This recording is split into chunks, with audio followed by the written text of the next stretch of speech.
Geng, Iran baru saja kehilangan seorang leader terpenting selepas daripada Khomeini. Iran State Media dah mengesahkan bahawa Ali Larijani telah terbunuh dalam satu serangan yang dilakukan oleh Israel. Pembunuhan Ali Larijani ini akan mengubah segalanya buat Iran. Sebab selepas kematian Ali Khomeini, dia merupakan de facto leader of Iran.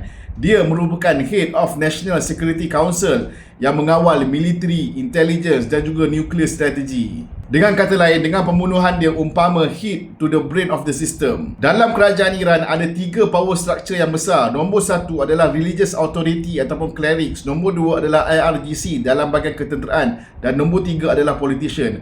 Ali Larijani ini mempunyai hubungan yang baik dengan Clerics. Dia juga dipercayai oleh IRGC dan dia berpengalaman daripada segi diplomasi dan politik.